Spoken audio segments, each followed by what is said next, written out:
নমস্কার বন্ধুরা, education culture YouTube চ্যানেলে তোমাদের স্বাগতম। তো তোমরা জানো যে ইতিমধ্যেই কিন্তু তোমাদের চয়েস ফিলিং প্রসিডিওর কমপ্লিট হয়ে গেছে। ফার্স্ট ফেজ অফ অ্যালটমেন্টের রেজাল্ট আউট হয়ে গেছে। এবার যাদের ফার্স্ট ফেজ অফ অ্যালটমেন্টের রেজাল্ট এসেছে তাদের এর পরবর্তীকালে কি করতে হবে তা নিয়েই কিন্তু আমি ডিটেলসে আলোচনা করব এই ভিডিওতে। দেখো, তোমাদের স্টেপ 4 পর্যন্ত সিট অ্যালটমেন্ট কমপ্লিট হয়ে গেছে। এরপরে আমি স্টেপ 5 বা প্রিন্টিং অফ অ্যালটমেন্ট রেজাল্ট নিয়ে বলবো।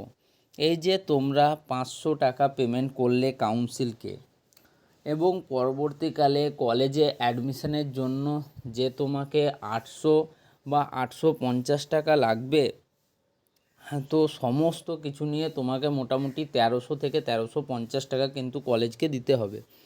সে যাই হোক, এবার তুমি দেখো যে 500 টাকা পেমেন্ট করে যখন কলেজটিকে ফাইনালি ওই কলেজটিকে বুক করে নিলে, এরপর তোমার কিন্তু অ্যালটমেন্ট রেজাল্ট দেওয়া হবে। তো তোমাকে কি করতে হবে?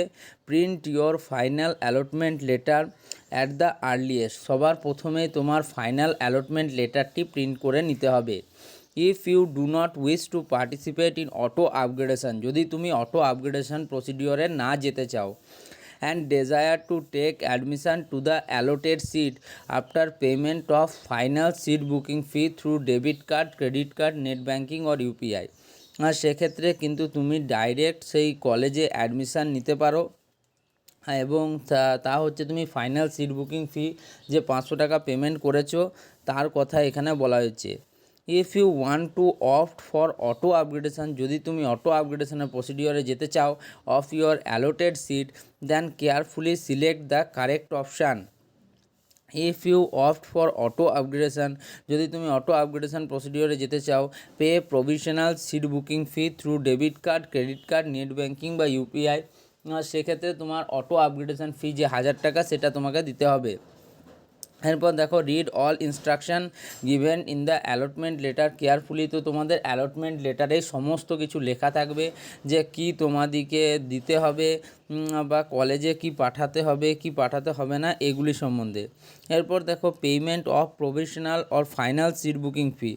If you do not wish to participate in auto upgradation and desire to take admission to the allotted seat, you will have to pay final seat booking fee through debit card, credit card, net banking or UPI.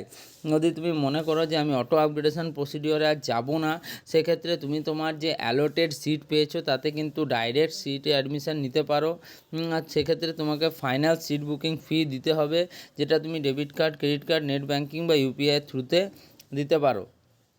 If you opt for auto upgradation, যদি তুমি auto আপগ্রেডেশনের জন্য যাও সেক্ষেত্রে তোমাকে auto আপগ্রেডেশনের ফিস payment করতে হবে। If a candidate fails to pay either final seat booking fee or professional seat booking fee, the candidature will be cancelled automatically. যদি তুমি ফাইনাল সিট বুকিং ফি বা professional seat booking fee pay না করো, সেক্ষেত্রে তোমার direct কিন্তু তোমার student হিসেবে জেক্সপো বুকলেট কাউন্সিলিং থেকে তুমি বাইরে বেরিয়ে যাবে।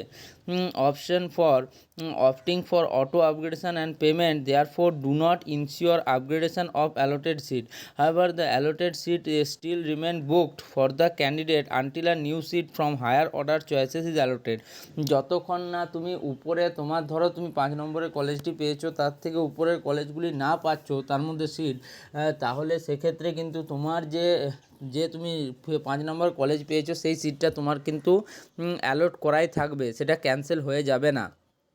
If any provisionally allotted seat is upgraded in subsequent phase of allotment, former will be automatically cancelled.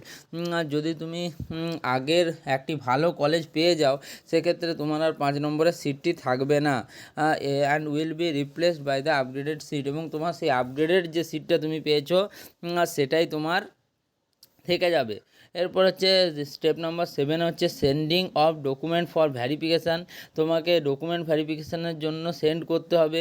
On taking print out of final allotment letter, final allotment letter সাহায্যে letter নেওয়ার পর after making final seat booking fee through debit card, credit card, net banking, UPI, a candidate will have to send the scan copies of the document mentioning in the final allotment letter through mail to confirm admission on or before before the specified last date of respective phase. তো তোমরা জানো কিন্তু তোমাদের যে তোমাদের original যে ডকুমেন্টগুলি রয়েছে এবং তোমার ফাইনাল অ্যালটমেন্ট লেটার সেগুলো কিন্তু স্ক্যান করে তোমার যে কলেজের নাম দেওয়া থাকবে সেই কলেজে তোমাকে মেল করতে হবে।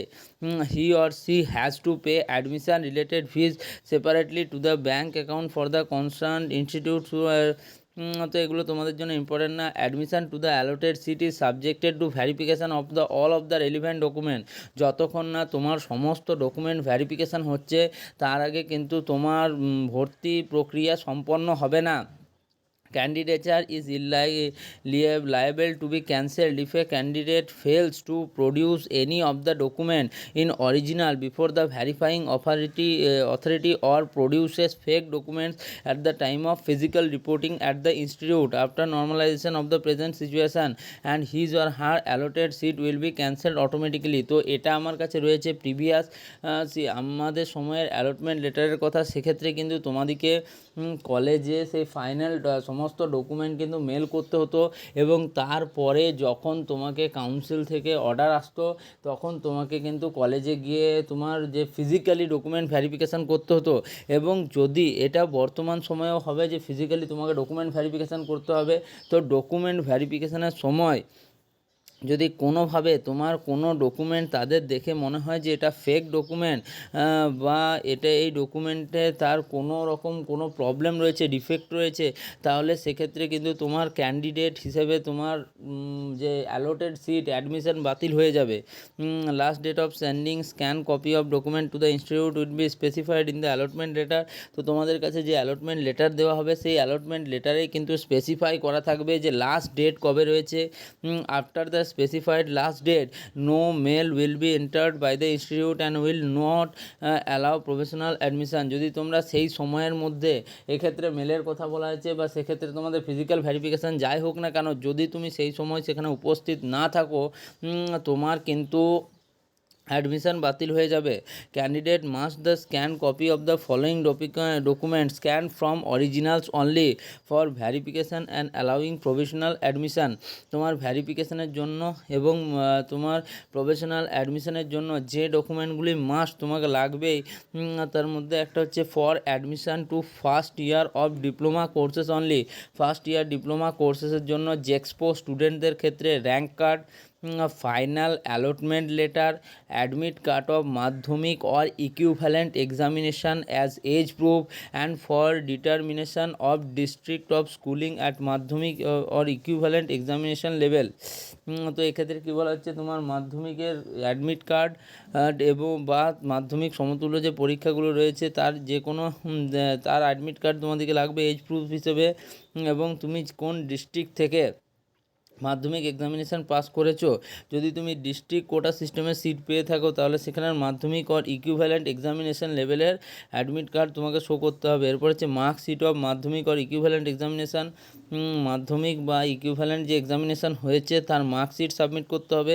এরপর বিভিন্ন ধরনের রিজার্ভেশন ক্যাটাগরিতে অনেকে সিট পেয়ে থাকে, যেমন SC, ST, physically challenged, OBC A, OBC B, LLQ, TFW, ESW, EWS etcetera related certificate as applicable. যদি তুমি এগুলোর মধ্যে কোনো প্রকার রিজার্ভেশনের আন্ডারে সিট পেয়ে থাকো বা তুমি এই ক্যান্ডিডেট হয়ে থাকো বা SC, ST, OBC, physically challenge, OBC, তাহলে সেক্ষেত্রে কিন্তু তোমার অবশ্যই রিজার্ভেশন সার্টিফিকেট লাগবে এবং proof of payment for payment admission related fees two.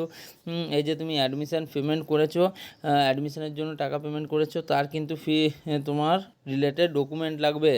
তারপর হচ্ছে যারা সেকেন্ড ইয়ার ডিপ্লোমা কোর্সেসে অ্যাডমিশন নেবে তাদের ক্ষেত্রে rank card, final allotment letter, admit card of Madhyamik or equivalent examination লাগবে, marksheet or certificate of 10+2 vocational stream course issued by West Bengal State Council of Vocational Education and Training or higher secondary or final semester or final year marksheet of 2 years ITI as applicable।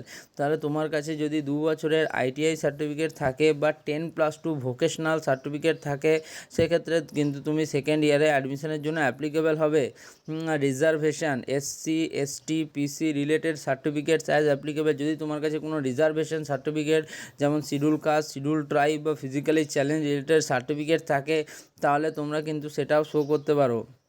আচ্ছা, proof of payment for the payment, এই যে payment করেছো তার জন্য payment fee. All candidate who will be admitted professionally will have to submit the following documents in original at the time of physical reporting at the concern institution after normalisation. যা present situation, তো এটা আমাদের সময় বলা হয়েছিল যে Covid পরিস্থিতি চলছিল এবং কোভিড-19 পরিস্থিতি থেকে যখন পরিস্থিতি স্বাভাবিক হবে তখন কিন্তু তোমাদের 3টে ডকুমেন্ট সাবমিট করতে বলেছিল, যার মধ্যে ছিল medical fitness certificate, anti ragging certificate এবং ডোমিসাইল সার্টিফিকেট।